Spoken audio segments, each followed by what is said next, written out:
신약성경 268페이지 고린도전서 6장 4절로 11절까지 말씀입니다.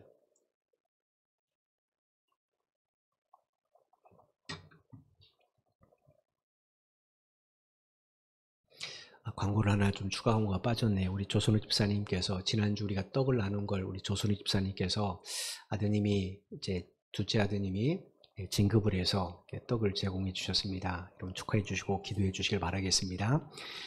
고린도전서 6장 4절로 11절 말씀 자주인 줄 알고 제가 봉독해 드리겠습니다. 그런즉 너희가 세상 사건이 있을 때에 교회에서 경히 여김을 받는 자들을 세우느냐? 내가 너희를 부끄럽게 하려 하여 이 말을 하노니 너희 가운데 그 형제간의 일을 판단할 만한 지혜 있는 자가 이같이 하나도 없느냐? 형제가 형제와 더불어 고발할 뿐더러 믿지 아니하는 자들 앞에서 하느냐? 너희가 피차 고발함으로 너희 가운데 이미 뚜렷한 허물이 있나니 차라리 불의를 당하는 것이 낫지 아니하며 차라리 속는 것이 낫지 아니하냐? 너희는 불의를 행하고 속이는구나. 그는 너희 형제로다. 불의한 자가 하나님의 나라를 유업으로 받지 못할 줄을 알지 못하느냐? 미혹을 받지 말라. 음행하는 자나 우상 숭배하는 자나 간음하는 자나 탐색하는 자나 남색하는 자나 도적이나 탐욕을 부리는 자나 술 취하는 자나 모욕하는 자나 속여 빼앗는 자들은 하나님의 나라를 유업으로 받지 못하리라. 너희 중에 이와 같은 자들이 있더니 주 예수 그리스도의 이름과 우리 하나님의 성령 안에서 씻음과 거룩함과 의롭다 하심을 받았느니라. 아멘. 고대 그리스 철학자였던 아리스토텔레스가 인간에 관해서 인간은 태어나면서부터 사회적 동물이다 라는 말을 했습니다. 플라톤의 제자이기도 한 이 아리스토텔레스의 말을 여러분 들어보신 적이 있을 겁니다. 그런데 사실은 아리스토텔레스는 인간을 사회적 동물이라고 말한 적이 없습니다. 그가 한 말은 뭐냐면 인간은 태어나면서부터 정치적 동물이다 이렇게 말을 했을 뿐입니다. 그런데 후대에 이 사회적 동물, 이 정치적 동물이라는 이 단어가 우리에게는 사회적 동물로 이렇게 전해지게 된 겁니다. 어떻게 이렇게 바뀌게 됐는가? 그건 세네카 때문에 그렇습니다. 로마 시대 때 아주 뛰어난 정치가이자 철학자이자 웅변가로 유명했던 세네카.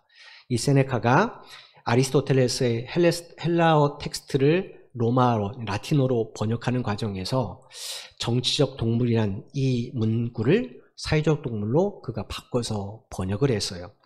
왜 세네카가 이런 일을 했는가? 오역인가? 그건 아닙니다.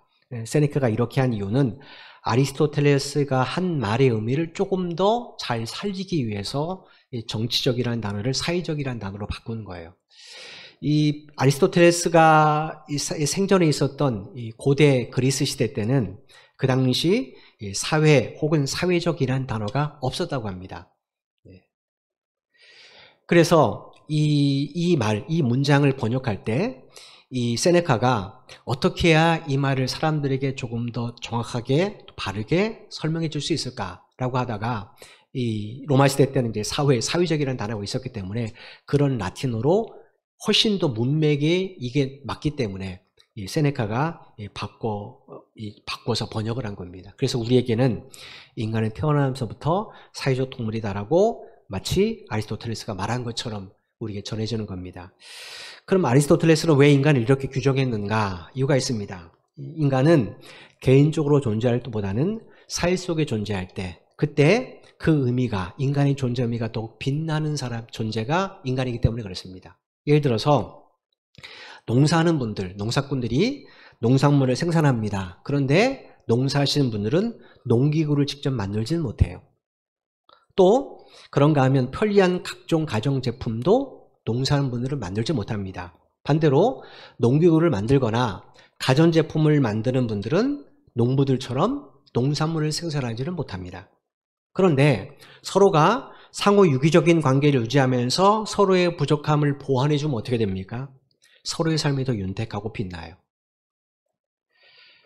그래서 인간은 사회 속에 존재할 때 그 의미가 훨씬 더 빛난다라는 의미에서 아리스토텔레스가 인간은 태어나면서부터 정치적 동물이다 이런 말을 했다는 거예요. 여러분 이런 사회를 유지하기 위해서 사람들은 누구나 반드시 지켜야 될 중요한 사회적 약속들을 정합니다. 우리가 두세 사람이 모여도 약속을 하잖아요. 그죠? 약속이 있어야 어떤 틀이 그 사회가 유지되기 때문에 그렇습니다. 그런 약속들을 가리켜서 이제 사회규범이다. 이렇게 표현을 하죠. 그런데 문제는 모든 사람들이 약속으로 정한 사회규범을 다 지키면 참 괜찮습니다. 그러면 사회 질서가 깨질 이유가 없고 관계도 깨질 이유가 없습니다.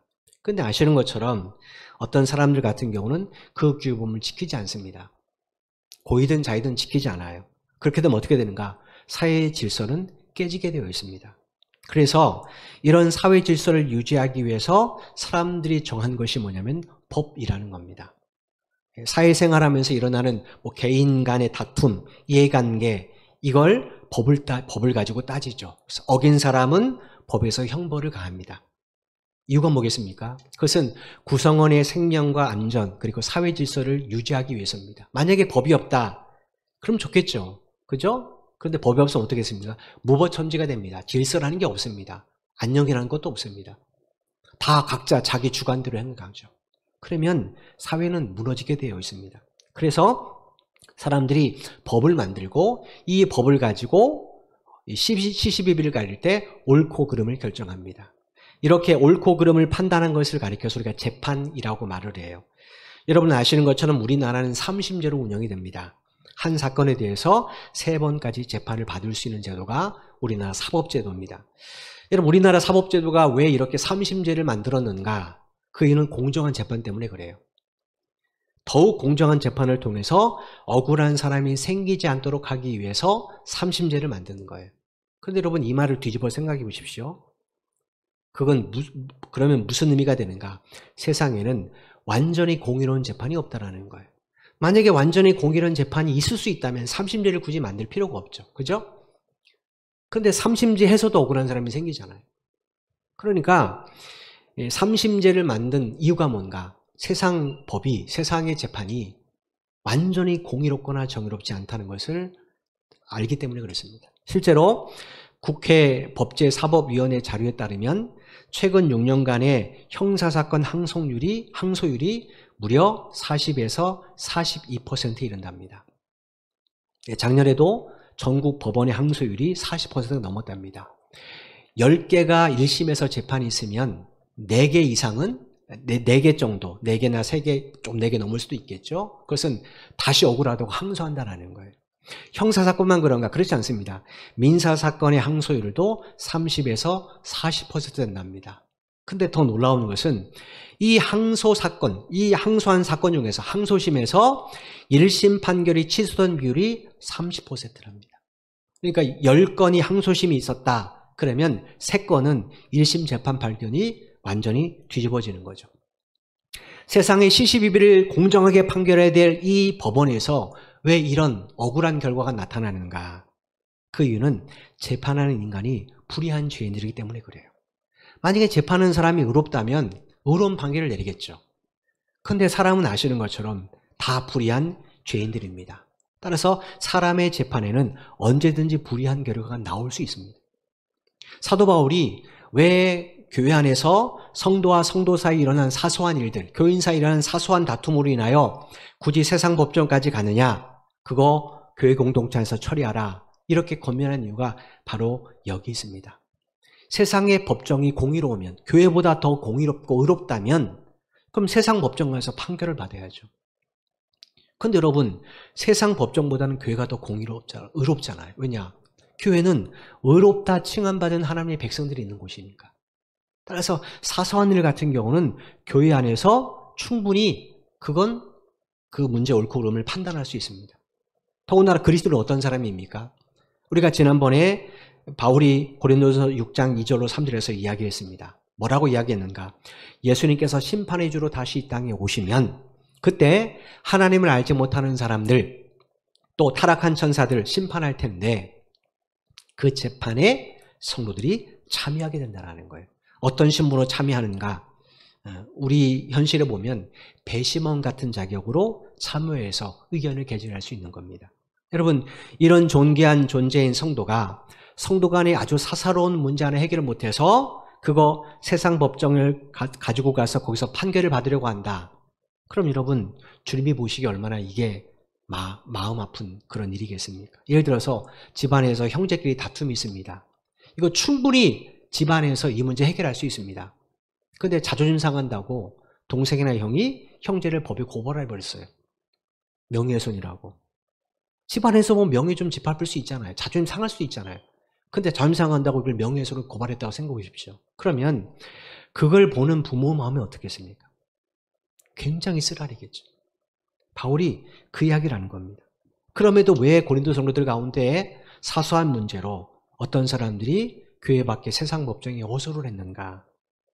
그건 계속해서 말씀드린 것처럼 자기의 생각, 자기의 판단이 절대화했기 때문에 그렇습니다. 자기 생각, 자기 판단이 절대화되니까 교회에서 어떤 판결을 내려도 그거 어떡합니까? 그거 받아들이지 않는 거예요. 제가 목회하면서 제일 힘든 게 뭐냐면 이미 결정을 하고 통보하는 문제는 참 받아들이기 어려워요.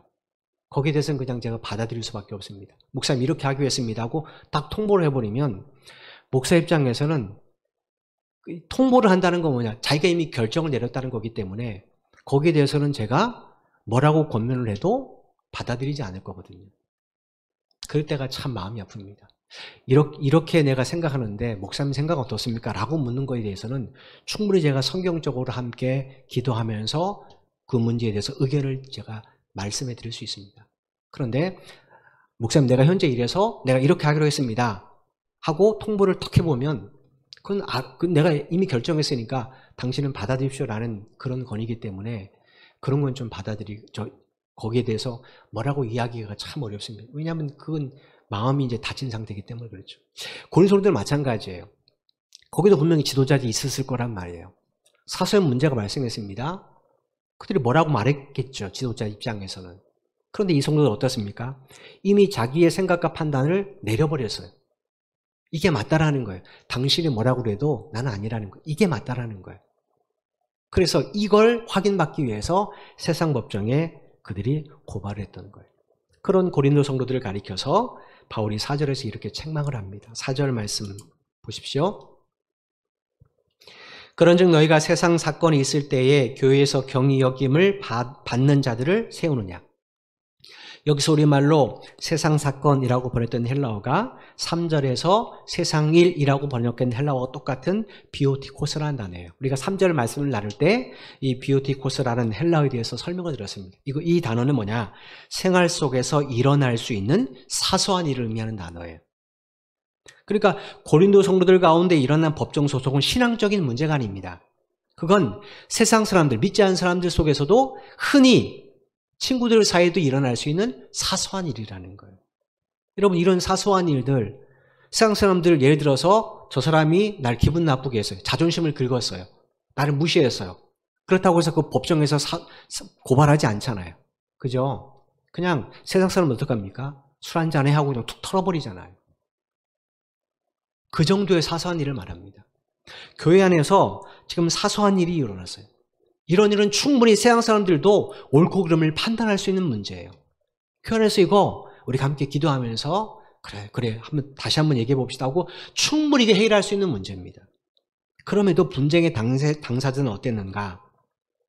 교회에서 경히 여김을 받는 사람들에게 이 문제에 관해서 재판을 의뢰했다라는 거. 이건 뭡니까? 교회 안에서 사람들이 하는 이야기는 내 마음에 들지 않는다라는 거예요. 내 생각과 다르다라는 거죠. 4절에서 경히 여김을 받은 자들이 누구냐면 세상 법정의 재판가들을 말해요. 이건 세상을 무시하는 게 아닙니다. 이거는 교회는 고린도서 1장에 보면 거룩함으로 부르심을 받은 성도들의 모임이잖아요. 하나님의 기준에 교회는 의로운 성도들이 있고 교회 밖에는 불의한 사람들이 있기 때문에 의와 불의의 기준에서 이렇게 말한 것이지 세상 법정 그거 하잘 것 없어 이렇게 경시하는 건 아닙니다. 중요한 것은 교회 안에서 성도들끼리 일어난 사소한 문제인데 왜 이걸 가지고 굳이 세상 법정으로 가지고 가냐는 거예요. 이 문제를 바울이 왜 이렇게까지 공론을 하는가? 이유가 있습니다. 5절 6절에 이렇게 설명을 해놨어요. 5절 6절입니다. 내가 너희를 부끄럽게 하려 하여 이 말을 하노니 너희 가운데 그 형제 간의 일을 판단할 만한 지혜 있는 자가 이같이 하나도 없느냐. 형제가 형제와 더불어 고발할 뿐더러 믿지 않은 자들 앞에서 하느냐. 바울이 왜 4절에 말한 것처럼 왜 그렇게 4절에 그렇게 강하게 책망했는가? 그건 그들이 스스로 수치를 느끼게끔 하기 위해서라는 거예요. 여러분, 사람들이 부끄러운 일을 하고도 부끄러움을 못 느끼는 사람이 있잖아요. 그죠? 이유가 뭐겠습니까? 그건 자기 행동이 잘못된 것이라고 생각하지 못하기 때문에 그래요. 요즘 우리 사회에 계속 이슈가 되는 것이 이제 학교폭력입니다. 뭐 연예계에서도 또 스포츠계에서도 학교폭력이 계속 이제 고발되죠. 여러분, 그 뉴스를 한번 감안해 보십시오. 내가 피해를 입었습니다 하고 자기가 피해자임을 주장하는 사람들이 글이 올라왔을 때, 그 글이 공개됐을 때 그걸 보고 곧바로 자기의 잘못을 인정하고 사과한 사람은 거의 없습니다. 이유가 뭘까요?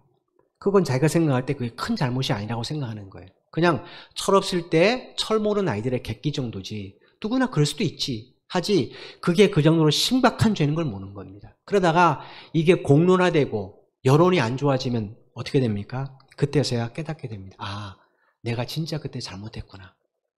내가 그때 정말로 나쁜 짓을 했구나 라고 깨닫고 공식적으로 사과를 하죠.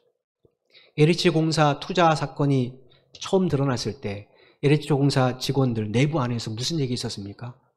너희들 안 입고 오면 이직하지, 그런 일 있었잖아요. 그 창피한 줄 모르는 거예요. 이거 뭡니까? 그게 심각한 죄라고 생각하지 않았으니까. 누구나 투자하잖아요. 그런데 이게 공론화되고 이게 여론이 안 좋으니까 그게 심각한 죄인지 드디어 깨닫잖아요. 바울이 왜 이런 이야기를 하는가? 지금 성도들은 이게 죄인지 몰라요. 그럴 수도 있지. 그럼 뭐 그 사람들이 이렇게 할 얘기지. 근데 바울이 뭐라고 하면 이건 죄라는 거예요. 그걸 가르쳐주기 위해서 바울이 강한 어조로 4절에 책망을 한 겁니다. 그러면 바울은 이 문제를 왜 이렇게까지 심각하게 생각했는가? 결론부터 말씀드리면 사랑이 실종되었기 때문에 그렇습니다. 여러분 생각해 보십시오. 세상 법정에서 성도 두 사람이, 같은 교회 다니는 성도 두 사람이 지금 서로 고소하며 싸웁니다. 네가 잘못해서 네가 문제야, 막 싸웁니다. 그걸 보는 재판관이나 오늘 같으면 뭐 검사나 변호사 혹은 관계자인 사람들 혹은 그 법정에 참관인으로 왔던 사람이 그거 보면서 과연 그 성도들이 말하는 하나님을 인정하려고 하겠습니까? 그런 하나는 안 믿어 그럴 겁니다. 예를 들어서 교회가 우리가 매일같이 사랑의 노를 이해하고 사랑을 이야기합니다. 그런데 교회 안에서 어떤 문제 가지고 서로 다투고 싸우는 일이 벌어졌어요. 그 성도들이 예배만 마치고 나면 막 싸우면서 나갑니다. 이 동네 사람들이 다 봐요.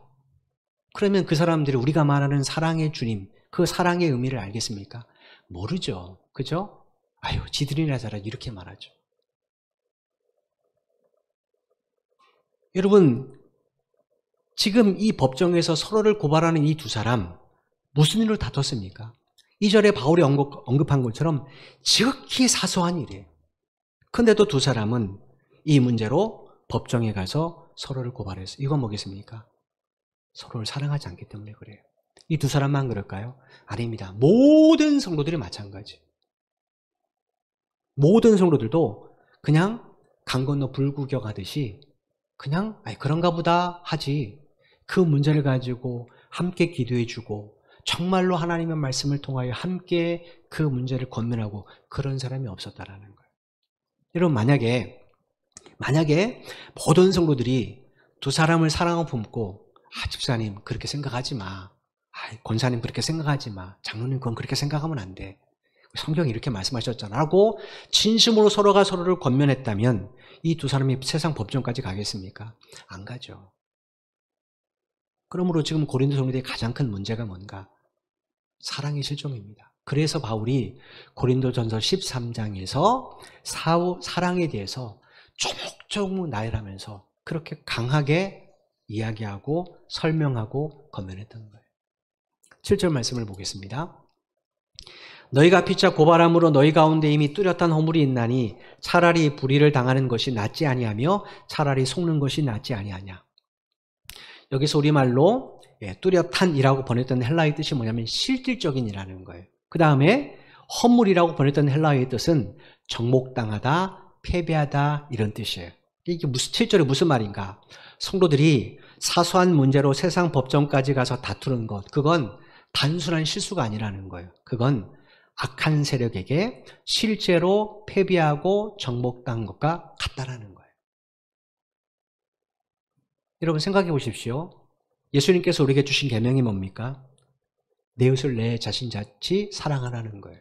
그리고 특별히 예수님께서 마가다락방에서 마지막 만찬을 할 때 제자들에게는 서로 사랑하라고 말씀하셨어요. 이걸 압축해서 우리가 불신자들에 대해서는 내 자신처럼 사랑해야 되고 성도들에 대해서는 서로가 서로를 사랑해야 됩니다. 그런데 주님 뭐라고 말씀하셨습니까? 내가 너희를 사랑한 것 같이 너희도 서로 사랑하라고 말씀하셨어요. 그러니까 우리에게 주니 주님입니다. 그럼 생각해 보십시오. 우리가 이 주님의 사랑으로, 하나님의 사랑으로 우리가 구원을 받았어요. 하나님께서 독생자 예수 그리스도를 이 진흙덩어리인 우리를 위하여 십자가에 내어주셨어요. 이것만큼 큰 사랑이 어디 있겠습니까? 그래서 우리가 다 구원을 받고 다 하나님의 자녀가 되었습니다. 그리고 우리는 서로 사랑하라는 주님의 계명을 합니다. 자, 우리가 만약에 주님의 아내가 있다면 이 말씀 때문에 미워하는 그 사람 때문에 내가 괴롭겠죠. 하나님, 내가 저 사람을 사랑해야 되는데 하나님 그게 안 되네요. 내가 저걸 이해해야 되는데 잘 그게 안 돼. 하나님 나를 좀 고쳐주십시오 라고 기도하겠죠. 그런데 반대로 우리의 육신의 종은 어떻습니까? 그거 관계 끊으면 되는 겁니다. 그죠? 관계 끊어버려. 내가 그 말을 따라서 그 사람을 세상 법정에 고발을 했어요. 그럼 어떻게 되는 겁니까? 나는 사탄의 미혹에 넘어가는 거죠. 하나님께서 우리에게 야, 그 사사원 문제지만 그거 그렇게 다루면 안 돼. 네가 어렵다는 거 보여줘야 돼. 세상 법정에 고발해 라고 하나님께서 내게 말씀하시겠어요? 그렇지 않을 거예요. 그래서 바울이 이런 사사로운 문제를 가지고 너희들이 가서 세상 법정에 고발하는 것, 그거는 영적으로 보면 악한 세력에 너희들이 패배하고 정복당한 것과 같다라고 말하는 거예요. 그래서 바울이 뭐라고 말합니까? 그럴 바에는 차라리 불의를 당하고 속는 것이 낫다라는 거예요.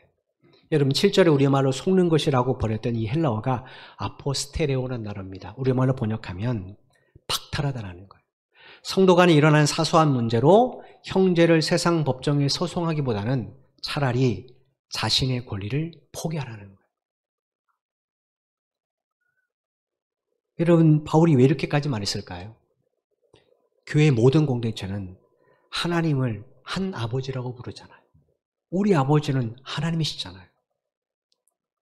우리가 주 안에서 함께 예배하고 함께 떡을 나누잖아요. 성찬을 나누잖아요. 그런 우리가 세상 법정에서 서로를 미워하고 서로를 고발한다면 그건 아버지 하나님을 욕되게 하는 것과 같죠. 그럼 예를 들어 보십시오. 예를 들어서 저희 집에 자녀가 셋이 있습니다. 근데 이 아이들끼리 서로 다퉜어요. 서로 심각하게 다퉜어요. 제가 보기에는 뭐 아니에요. 동생이 누나를 무시했다든지 아니면 동생이 오빠를 무시했다든지 이런 문제입니다. 아주 사사로운 감정, 자존심 문제예요. 그런데 이것 때문에 형제가 형제를 고발했어요. 둘째가 첫째를 고발하고 아니면 셋째가 첫째를 고발했어요. 명예훼손죄로. 그럼 누굴 욕보이는 겁니까? 아버지는 저를 욕보이는 거죠. 그죠? 그 세상 사람들이 저한테 뭐라고 그러겠습니까? 자식 교육 잘못시켰다고 그러겠죠. 교회는 모두 다 형제자매입니다. 아버지 하나님의 자녀니까, 하나님의 자녀니까 모두 다 형제자매예요. 교회에서 충분히 해결할 수 있는 문제가 발생했어요. 좀 자존심만 내려놓으면, 내 권리만 포기하면 이건 해결될 문제예요. 근데 그 알량한 자존심 때문에 이걸 세상 법정에 고발을 했다. 혹은 손해보기 싫어서 세상 법정에 고발했다. 그럼 결국 누구의 얼굴을 욕보이게 하는 겁니까? 아버지죠. 바울이 바로 이야기를 하는 겁니다. 그래서 바울이 말하는 거예요. 여러분, 그러면 우리는 어떻게 해야 되는가? 교회 내에서 발생하는 가장 사소한 문제 중에 하나가, 자주 일어나는 문제 중에 하나가 금전적인 문제니까 그걸 한번 예를 들어보죠. 예를 들어서 성도들끼리 금전적인 거래를 해서 누가 돈을 좀 빌려달라고 해서 빌려줬습니다. 큰 액수는 아니에요. 한 몇십만 원 정도나 혹은 몇만 원 정도 되는 액수예요. 빌려줬습니다. 그걸 한번 가정해보죠. 그럴 경우에 이 문제를 어떻게 해결해야 되는가? 돈을 좀 갚으라고 하는데 그 성도가 형편이 좀 나빠요. 나도 지금 힘들어요. 근데 그 형편은 갚을 형편이 안 됩니다. 자, 그럼 이 문제를 어떻게 해야 될 것인가? 이 문제는요, 하나님의 주권을 먼저 생각하면 해결됩니다. 여러분, 그리스도인들은 하나님 중심의 세계관을 가지고 사는 사람들이에요. 세계관이 뭔가? 세계관이란 한 사람이 사물에 대해서 갖고 있는 기본적인 신념의 포괄적인 틀입니다. 그 세계관을 가지고 우리는 어떤 것을 판단하고 어떤 것에 가치를 부여합니다. 그리스도인은 이 세상의 모든 주인이 하나님이라는 신앙의 틀을 갖고 있는 사람이에요. 그죠? 저 여러분 누구 것입니까? 하나님의 것이잖아요. 저와 여러분 가운데 내 것이 있습니까? 없습니까? 없습니다. 성경에 분명히 하나님의 것이라고 말했으니까. 이 온 세상도 하나님의 것입니다. 자, 이 신앙의 틀을 한번 가지고 생각해 보십시오. 어느 날 여러분이 전혀 생각하지 않은 돈이 갑자기 생겼어요. 예. 뭐 갑자기 성과보험을 회사에서 준다든지 갑자기 거래가 있어서 예상치 못한 돈이 생겼어요. 자, 그러면 그 돈은 누가 준 겁니까? 하나님이 주신 거죠. 얘기를 좀 해보세요. 누가 주신 거예요? 하나님이 주신 거죠. 우리는 하나님의 물질 주인이라고 생각하니까. 자, 그럼 반대로 생각하죠. 여러분, 이런 금전적인 거래 때문에 여러분의 돈이 누군가에 흘러갔어요. 여러분 손해를 봐야 됩니다. 자, 그러면 그렇게 흘러가게 하신, 손해보게 하신 분도 누굽니까? 일부에도 이건 대답 안 해요. 누굽니까? 하나님이시잖아요. 욥이 뭐라고 고백했어요? 주신 이도 여호와시고 취하신 이도 여호와시다고 말했잖아요. 그죠? 욥을 동방의 부자를 만드신 분이 누굽니까? 하나님이세요. 근데 욥이 하루아침에 쫄딱 망했어요. 누가 하셨습니까? 하나님이 하셨죠. 왜 욥기를 우리에게 기록하는가? 그게 우리의 세계관입니다. 세계관. 자녀에 관해서도, 물질에 관해서도, 내 건강에 관해서도, 내 친구에 관해서도 세계관은 뭡니까? 하나님 중심이에요. 하나님 주권이 우리의 세계관이에요. 그걸 잣대로 보자는 거예요. 이런 큰 틀에서 보면 내 주머니는 뭡니까? 내 주머니는 그냥 정거장이에요. 그죠? 정거장이에요. 하나님이 내게 물질을 흘러 들어오게 하실 수도 있고 그 물질이 흘러가게 하실 수도 있잖아요. 하나님 왜 나에게 물질적 손해를 보게 하는가? 우리는 알 수 없습니다. 욥처럼 우리 믿음을 좀 견고하게 하기 위해서인지 아니면 그 돈이 있으면 내가 더 타락할 것 같아서 하나님이 흘러나가게 하시는지 그건 알 수 없어요. 하나님 주권이니까. 그러나 분명한 사실은 그 물질의 주는 누굽니까? 내가 아니에요. 하나님이에요. 하나님. 명예도 자존심도 마찬가지예요. 하나님은요, 저나 여러분을 구원하시기 위해서 당신의 자존심을 아예 버리셨어요. 여러분, 인간이 뭡니까? 창세에 의하면 하나님이 흙덩이로 빚어서 만든 피조물들이에요. 얼마든지 다시 창조할 수 있어요. 근데 그 피조물들이 당신의 아들을 보내놨더니만 욕하고 모욕하고 감히 때리고 감히 조롱해요. 예수님이 누굽니까? 아버지 하나님과 인간을 창조하신 분이에요. 그 피조물이 그 예수를 조롱하고 모욕합니다. 성자 하나님을. 만약에 예수님이 자존심을 내세웠다면 십자가에서 못 벗고 내려서 다 이 세상 심판하셨을 겁니다. 근데 어떻게 하셨어요? 우리를 구원하기 위하여 자존심을 버리셨어요. 하늘 보좌를 내리셨다. 이건 당신의 명예입니다. 명예를 내려놓으셨어요. 그 예수님의 자존심과 명예와 우리의 자존심과 명예 어떻게 같을 수 있겠습니까? 이 알량한 자존심 때문에 우리가 누구를 용서하지 못하고 우리가 누구를 미워하고 사실 여러분 우리가 하나님의 주권, 하나님 중심이라는 하나님의 주인이라는 이 세계관을 가지고 우리가 어떤 걸 접근해 보면 이 세상에 이해 못할 일도 없고 용서 못할 일도 없습니다. 왜냐? 주인은 내가 아니기 때문에. 주인은 내가 아니기 때문에. 어떤 사건이 발생했어요. 하나님 왜 그러셨을까? 여러분, 욥이 억울한 일을 당했습니다. 욥이 잘못해서가 아니잖아요. 근데 그 사건을 통해 얼마나 하나님이 의로우신 공의로운 재판장인지를 보여주잖아요. 우리 억울한 일 당할 때도 있어요. 손해볼 때도 있습니다. 그런데 그것도 누구의 주권 아래에 있어요? 하나님의 주권 아래에 있어요. 이걸 인정을 하는 거예요. 고린도 성도들이 왜 서로를 그렇게 고발했는가? 이거 인정 못하는 거예요. 내가 주인이니까. 내가 주인이니까 내 자존심 지켜야 되고 내 경제 부분 지켜야 되고 내 명예 지켜야 되는 거예요. 그러니까 사소한 일인데 고발해버리는 거예요. 만약에 하나님이 주인이라고 생각한다면 고발 안 하죠. 근데 우리도 마찬가지입니다. 그죠? 우리도 마찬가지예요. 우리가 얼마나 마음속에 미워한 사람이 많습니까? 용서 못하는 사람이 얼마나 많습니까? 조금 손해보면 어떻게든 그 손해 안 보려고 얼마나 우리가 나쁜 생각을 많이 합니까? 원인이 어디 있습니까? 우리가 하나님의 것이라는 사실을 잊고 살기 때문에 그래요.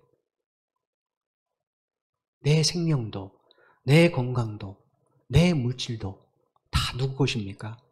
하나님의 것이에요. 이걸 알 때만이 우리가 하나님의 사랑, 서로 사랑하는 이 주님의 음성에 온전히 귀를 기울일 수 있는 겁니다. 4절 말씀을 보십시오. 8절 말씀을 보십시오. 너희는 불의를 행하고 속이는구나. 그는 너희 형제로다. 여기서 형제로다. 이 말은 조본에서 보면 바울이 누구에게 한 말입니까? 세상 법정에서 서로를 다투는 당사자들입니다. 봐라. 네가 고소하고 고발하고 비난한 저 사람 누군가? 내 형제야. 여러분 피를 나는 형제 아니잖아요. 그런데 예수님께서 당신의 보혈로 그들의 죄악을 다 씻어주셨어요. 예수님 때문에 형제가 됐어요. 예수님만큼 모든 걸 내어주신 분이 있습니까? 너희들이 어떻게 하나님의 자녀가 됐는가? 예수님 때문이다. 이야기예요. 조금 더 넓게 이야기하면 지금 고발하는 당사자를 그냥 구경만 하는 성도들을 가리킵니다. 봐라. 저기 당사자들이 지금 서로 고발하지. 저 사람들 누구냐? 내가 십자가에서 피 흘려 너희들을 산 하나님의 자녀들, 내 형제들이다. 라고 말하는 거예요. 여러분, 이유가 뭐겠습니까? 하나님 앞에 형제가 다투는 건 불의한 일입니다. 부모가 있는데 자식들이 막 싸워보십시오. 이거 얼마나 부모 앞에 불의한 일입니까? 그죠? 그건 불의한 일이에요. 하나님 앞에 성도가 사소한 문제 갖고 서로 자존심 내서 싸운다. 손해 조금 안 보려고 서로 막 비난하고 그렇게 싸운다. 그럼 부모이신 하나님 앞에 불의한 일이라는 거예요. 여러분, 우상 숭배하고 간음하고 살인하고 도적질하는 사람의 죄에 비교하면 그거 아무것도 아닐 수 있잖아요. 아주 작은 거잖아요. 그런데 하나님은 그렇게 생각하지 않아요. 하나님은요, 죄의 경중을 따지지 않습니다. 죄는 단 하나만 지어도 죄의 삭시 사망입니다. 큰 죄를 저질러 죽는 것 아니에요. 아주 작은 죄도 하나님이 금하신 죄를 지면 그 사람은 하나님의 심판 앞에 있는 겁니다. 여러분, 아담과 하와가 따먹은 게 뭡니까? 선악을 알게 하는 나무 열매잖아요. 그 나무 열매 하나님이 아담에게 경작하라고 주신 거잖아요. 따먹을 수도 있죠. 다 먹은 것도 아닌데 하나인데 딸랑. 근데도 그건 하나님이 하지 말라고 하신 나무였어요. 열매였어요. 그랬더니 그 선악은 살인을 했습니까? 간음을 했습니까? 도적질을 했습니까? 헛된 우상을 섬겼습니까? 근데 그것 때문에 그들은 결국 하나님의 심판탑에 서잖아요. 9절로 10절 말씀을 보십시오.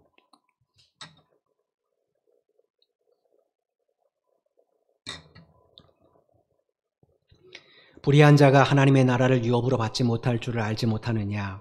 미혹을 받지 말라. 음행하는 자나 우상 숭배하는 자나 간음하는 자나 탐색하는 자나 남색하는 자나 도적이나 탐욕을 부리는 자나 술 취하는 자나 모욕하는 자나 속여 뺏는 자들은 하나님의 나라를 유업으로 받지 못하리라. 여러분 9절 10절 이거 불의한 자들이잖아요. 이런 사람들이 하나님 나라의 유업을 받지 못하고 심판받아 지옥에 가는 거 당연한 일 아닙니까? 근데 지금 바울이 문맥상 이걸 무엇과 동일하게 이야기해요? 세상 법정의 성도를 고발한 것과 동일하게 이야기해요. 또 그런 성도를 못 본 채 하고 그냥 남일이거니 하고 강 건너 불구경하는 사람들의 모습에 대해서도 똑같이 적용을 합니다. 바울이 왜 이렇게 강하게 이야기하는가? 그건 그 사람의 중심 때문입니다. 갈라디아서 6장 7절 말씀에 보면 이런 말씀이 기록이 되어 있어요. 갈라디아서 6장 7절 말씀입니다. 스스로 속이지 말라. 하나님은 업신여김을 받지 아니하시나니 사람이 무엇으로 심든지 그대로 거두리라. 여기 우리말로 스스로 속이지 말라라고 번역된 이 헬러가 플라나호라는 단어예요. 우리말로 번역하면 벗어나다, 길을 잃다라는 거예요. 그러니까 불의를 행하면서 나 교회 다니니까, 나 예배 드리니까 괜찮아, 나 예수님 믿으니까 괜찮아 라고 스스로를 위로하는 것. 그건 뭐와 같은가? 하나님의 자녀의 길에서 떠나서 헛된 길을 가는, 길 잃어버린 것과 똑같다라는 거예요. 분명히 이 길을 걸어가야 되는데 그 길을 걷지도 않으면서 나 이 길 걷고 있어. 그럼 뭐 하는 겁니까? 그 사람 길 잃어버리는 거예요. 오늘 본문의 구절에 우리말로 미혹을 받지 말라라고 되는데 이 단어가 바로 이런 의미를 가진 플라나오라는 단어예요. 바울이 왜 이런 단어로 설명을 했을까요? 다른 교인들과 집요하게 싸우고 세상 법문제까지 갔어요. 그러면서도 나는 음행한 적 없어. 나는 우승숭배한 적 없어. 나는 가늠한 적 없어. 나는 탐색이나 도적질한 적 없어. 그러니까 저 사람보다 나는 더 낫지. 난 천국 갈 거야. 라고 자기를 스스로 의로운 자라고 생각해서는 안 된다는 것을 강조하기 위해서요. 우리 흔히 그러잖아요. 그죠? 우리는 흔히 내가 우상숭배만 안 하면, 살인죄나 10계명에 있는 죄악들을 드러나게 안 하면 난 의롭다고 생각합니다. 근데 여러분, 부모 공경하지 않는 것도 하나님은 천국에 가지 못하는 죄라고 말씀하셨어요. 내 배를 채우기 위해서 남의 것을 빼앗는 것, 그거 천국에 가지 못한다고 말씀하셨어요. 지금 바울이 이런 사람들 천국 가지 못하, 이 얘기를 하고 싶은 거 아니에요. 너희들도 지금 불의하다라는 거예요. 하나님 앞에서. 근데도 뭡니까? 자기가 불의한 짓을 행한다고 생각하잖아요. 이건 뭐예요? 나는 여전히 주일이 되면 교회 가니까. 나는 여전히 하나님 앞에 예배를 하니까. 그런데 문제는 그 사람의 중심에 과연 그리스도의 사랑이 있느냐라는 거예요.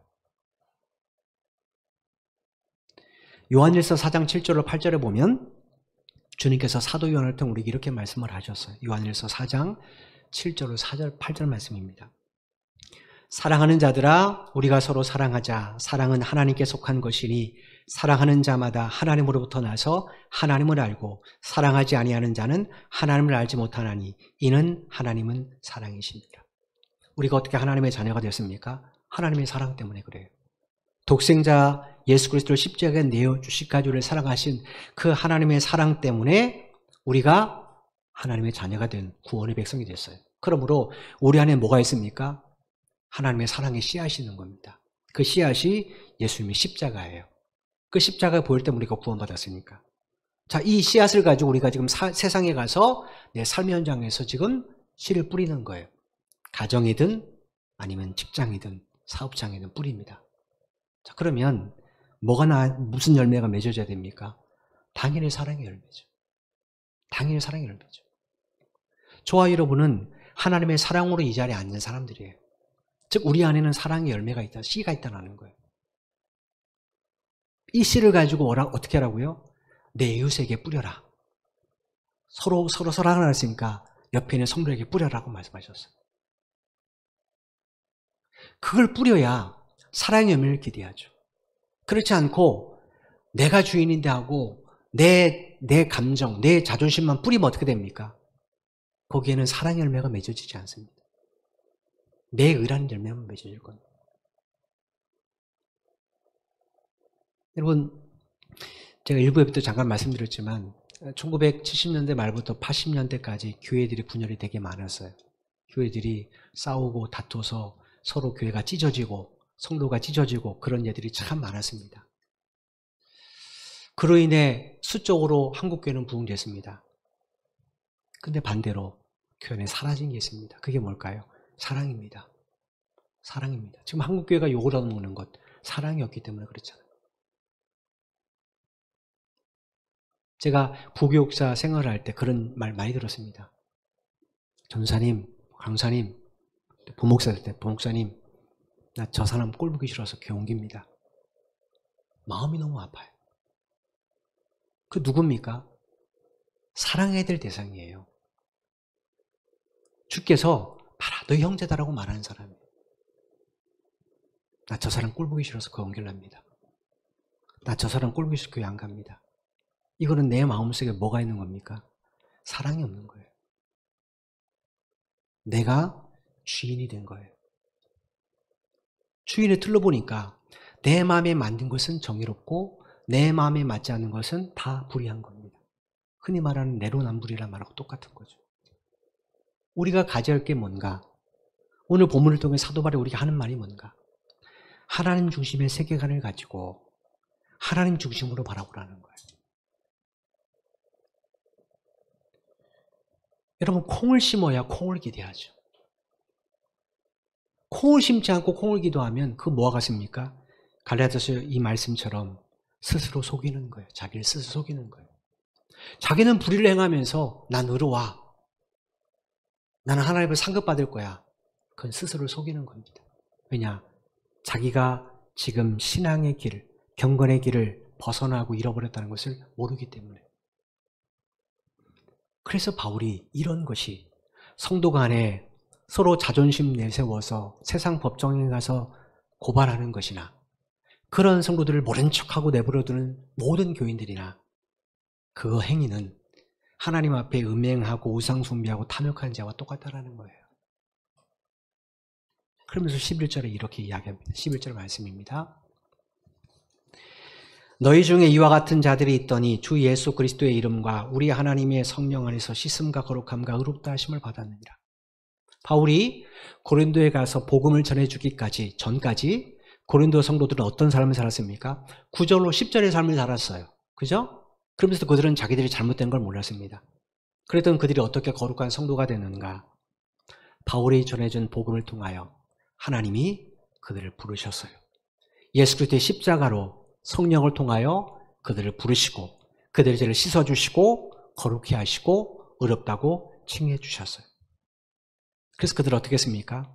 그들을 고린도서 5장의 비유를 들어보면 거룩한 새 덩어리가 되게 하셨어요.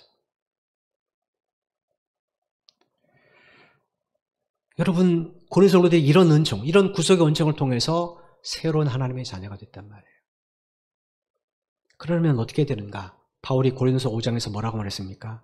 너희들 안에 있는 묵은 누룩을 제거하라고 그랬어요. 제가 고린도전서 5장 6절로 8절 말씀을 나눌 때 설명드린 것처럼 이 고린도서 5장 6절에서 8절에서 말하는 누룩은 죄를 말합니다. 우리 안에 죄들을 제거해 나가야 된다는 거예요. 그리스도로서 적합하지 않은 행동 중단하라는 거예요. 차라리 손해보는 것을 택하라는 거예요. 이거 뭡니까? 우리가 하나님의 자녀니까. 그럴 때 그 문제관에서 누가 시시비비를 가려주는가? 공의로운 재판장이신 하나님이 가려주십니다. 그리고 여러분이 그것 때문에 손해본 것이 있다면 하나님이 반드시 보상해 주십니다. 그게 욥기서예요. 욥기서. 욥이 나중에 어떻게 됐습니까? 노년에 잃어버리는 것에 정확하게 변화되는 복을 받았습니다. 그리고 욥을 변화했던 친구들 하나님께서 시시비비를 다 가려줬어요. 욥, 네가 저 친구들의 죄를 위해서 기도해라. 그럼 내가 사해 줄게. 욥이 의로운 하나님의 자녀임을 분명히 시시비비를 하나님이 가르쳐주셨어요. 우리가 때때로 억울한 일 당할 때도 있습니다. 손해볼 때도 있어요. 그 문제는 하나님께 맡기십시오. 우리는 정거장이고 통로일 뿐입니다. 내가 종척장이 아니에요. 물질이든 뭐든 나는 정거장입니다. 하나님 나를 통해 흘러가게 하시죠. 여러분, 부모들이 열심히 돈을 법니다. 부모가 열심히 일해서 돈 번 가지고 누구에게 씁니까? 자기를 위해 쓰지 않습니다. 자식들을 위해 쓰죠. 이건 뭐예요? 그 물질은 하나님이 내게 주신 것으로 믿으니까 통로로 사용하는 겁니다. 근데 일부에도 말씀드렸는데 자식들은 어떡합니까? 일단 들어오면 내 거예요. 내 거예요. 우리 아이들도 일단 주면은 내 거에서 야 좀 줘 그러면 안 줘요. 내 건데 왜 줬다 뺐냐는 거예요. 눈도 크게 떠요. 우리 그러잖아요. 하나님이 내게 주셨어요. 근데 이건 원래 누구 겁니까? 하나님 것이잖아요. 근데 우리에게 들어오면 이건 내 것이라는 거예요. 지식도 내 것, 건강도 내 것, 젊음도 내 것, 물질도 내 것, 내 것이다 보니까 손이 안 불려도 보니까 점점 우리의 그걸 지키기 위해서 헛된 마음과 헛된 탐욕으로 우리가 물들어가는 겁니다. 바울이 그걸 버리라고 말씀해 주는 거예요. 사랑하는 여러분, 주의 이름으로 손해보는 것에 대해서 너무 불편하게 생각하지 마십시오. 그거 하나님이 다 알고 계십니다. 그리고 하나님 반드시 그 문제는 차고 넘치도록 보상해 주실 겁니다. 왜냐? 갈라디아서 말씀하셨잖아요. 하나님은 무엇을 심든지 그대로 거두게 하신 분이에요. 그대로 거두게 하시기 때문에 그게 만약에 내가 억울한 일이라면 하나님은 반드시 원상태로 회복시켜 주시겠죠. 여러분, 이것이 성도의 삶입니다. 제가 계속 말씀드리지만 고린도전서를 통하여 끊임없이 우리에게 하는 말은 정체성입니다. 네가 누군지 알라는 거예요. 우리가 누군가? 하나님의 거룩한 성도예요. 바울이 왜 고린도서를 시작하면서 1장 2절에서 우리가 거룩한 성도라는 이야기를 하는가? 그들이 정체성을 망각했기 때문에 그렇습니다. 우리는 하나님의 거룩한 백성이에요. 하나님의 자녀고 하나님의 소유예요. 이걸 우리가 인정한다면 우리 삶 가운데 일어나는 모든 일을 통하여 우리는 하나님 앞에 감사와 영광을 돌리게 될 것입니다. 여러분, 코로나19 때문에 직장인들이 직장에서 어려운 줄 압니다. 어떤 직장은 교회 출석하고 출근하는 것까지도 싫어하는 직장 상사들이 있다고 그래요. 참 마음이 아프죠. 마음이 아프죠. 버젓이 지하철이나 버스나 타고 가는 건 아무렇지도 않고 교회를 가서는 안 된다. 이런 단서조항을 붙인 그런 이야기를 들어보면 마음이 참 아픕니다. 여러분, 그래도 그리스도는 어떻게 해야 되는가? 그 손을 좀 감수할 필요가 있습니다. 하나님 앞에서 내가 하나님의 자녀임을 드러내는 손해를 본다면 기꺼이 받아들일 필요가 있습니다. 그럴 때 하나님께서는 우리를 통하여 더 큰 일들, 더 큰 일을 반드시 드러내게 되실 겁니다. 여러분의 가정에 이런 결과물들이 있기를 원합니다. 가족 간에 서로 사랑하십시오. 손해보지 않으려고 하지 마시고 내가 먼저 손을 펼치면 가족의 문제는 온화하게 됩니다. 여러분의 친구와도 마찬가지고 직장에서도 마찬가지입니다. 그리스도인들은 늘 통론하는 사실을 잊지 마시고 살아가신다면 하나님께서 여러분을 통해 여러분의 가정에도 일터에도 놀라운 사랑의 열매를, 놀라운 당신의 뜻이 이루어지는 역사를 반드시 허락해 주실 것입니다. 이 일에 바울처럼 쓰임받는 여러분 한 분 한 분 되시기를 주님의 이름으로 축원을 드립니다. 기도드리겠습니다. 하나님, 감사합니다. 우리는 성경에 말씀하신 바 하나님이 우리의 주인이라는 사실을 압니다. 하나님께서 주님의 피값 소리를 사셨다라는 사실도 압니다. 그런데도 여전히 우리는 주인 행세를 합니다. 물질에 대해서, 건강에 대해서, 또 젊음에 대해서, 지식에 대해서, 내 미래에 대해서 주인 행세를 할 때가 참 많이 있습니다. 그러다 보니 하나님의 뜻은 온데간데 없고 우선순위를 내 유익에 둘 때가 많습니다. 그래서 사랑해야 될 이웃들, 사랑해야 될 가족들, 사랑해야 될 성도들에게 상처를 입힐 때가 얼마나 많이 있었습니까? 하나님, 우리를 용서해 주옵소서. 사랑해도 부족한 대상인데 하나님, 우리가 그렇지 못한 것은 우리의 불의함 때문입니다.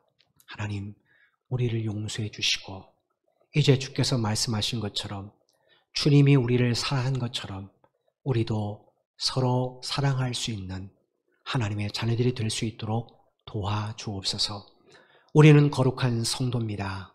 이 사실을 결코 잊지 않도록 도와주시고 우리는 하나님의 것이고 도구입니다. 이 사실을 결코 잊지 않도록 우리에게 은혜를 베풀어 주셔서 어떤 일이 일어나든 어떤 사람과의 관계든 하나님의 중심의 세계관을 가지고 말씀 안에서 바르게 판단하고 바르게 결정하는 우리 모든 성도들이 되게 하여 주옵소서.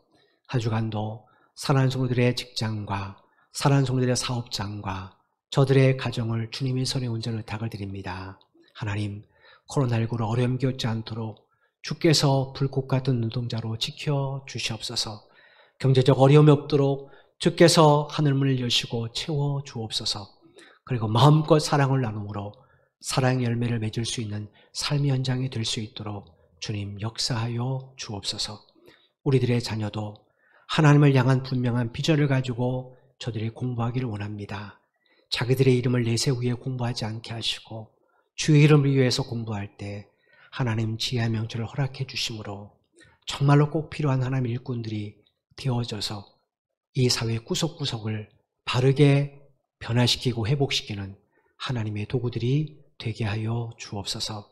한 주간도 하나님 앞에 기도하는 모든 기도를 주께서 들으실 줄로 믿습니다.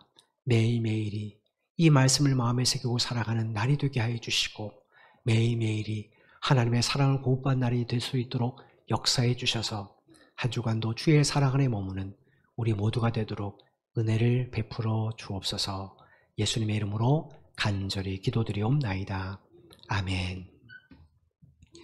우리 다 같이 일어나셔서 이제는 교회의 머리가 되신 우리 주 예수 그리스도의 은혜와 독생자 예수 그리스도를 십자가에 내어주시까 주를 사랑하신 아버지 하나님의 만극하신 사랑하심과 우리 속에 내주하셔서 감화, 감동, 교통 충만케 하시는 성령의 역사하심이 오늘 말씀을 마음에 깊이 새기면서 이제 성도라는 거룩한 이름을 가지고 하나님의 것이라는 이 정체성을 가지고 살아가기를 원하는 사랑하는 모든 믿음의 형제 자매들 발걸음 위에와 저들의 가정과 저들의 직장과 사업 위에 이 나라 이 민족과 우리 선교 제국의 위에 지금부터 영원토록 함께 하시기를 간절히 축원하옵나이다.